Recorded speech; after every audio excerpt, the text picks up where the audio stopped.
Mga kwento, may kwenta, higit pa sa balita ang arangkada.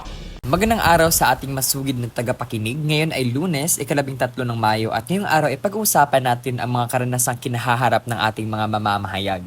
Wow, mukhang kawili-wili itong paksa natin ngayon, partner ah. Tumpak yan, partner. Alam mo, sa larangan ng pamamahayag, isa sa mga inaabangan ng mga student journalist ay ang mga school's press conference. Mapa-division, regional o national man yan, tiyak na hinahangad ng bawat isa na mapasali sa patimpalak at kamtin ang kampyonato.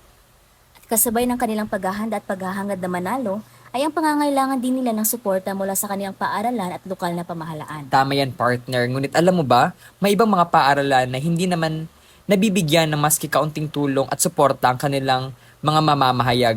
Kahit na kailangan ito ng mga mamamahayag, hindi sila nabibigyan ng karampatang tulong.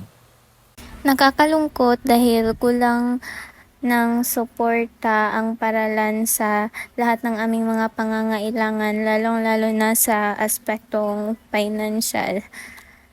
Kami po ay nanghihingi ng tulong na sana'y kami ay tulungan. Ayun ang sabi ng isang student journalist na nakapanayam ko. Nakakalungkot naman na kailangan nilang maranasan ito, di ba? Sa kabila ng kanilang paghahangad na manalo, ito ang balakid na kanilang kailangang suungin. Oo nga, partner, nakakalungkot talaga. Nagkakaroon din ako ng pagkakataon na matanong sa ibang kalahok nitong RSPC kung ano ang kanilang mga problemang nararanasan sa paghahanda para sa press conference. Ayon sa kanila, problema rin kung ituring ang kakulangan sa kagamitan. Ang na-encounter po namin ngayon ay kulang kami sa kagamitan gaya ng mga kamera at laptop. Sa mga larangang nangangailangan ng kagamitan upang makapag-ensayo at masiguradong kalidad ang naipapamala sa patimpalak, nararapat talagang bigyang suporta ito ng pamahalaan at ng paaralan.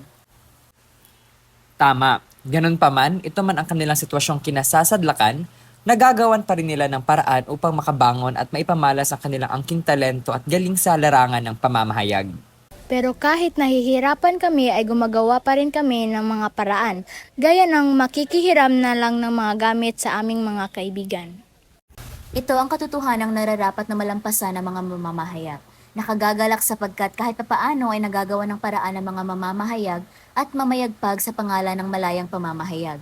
Nakagagalak man, subalit hindi ito ang dapat nilang natatamasa, di ba, partner? Tama. Kaya nararapat talaga na sapat na suporta ang dapat ibigay sa kanila ng mga kaukulan. Tama yan, partner. At gustuhin ko mang magdagdag pa, no? Ngunit kapos na tayo sa oras. Sa aming masugid na mga tagapakinig, manatili nakaantabay para sa mga susunod pa naming episode. Ito ang boses ng katotohanan na magbibigay sa inyo ng impormasyong tapat at maasahan. Mga kwento, may kwenta, higit pa sa balita ang arangkada.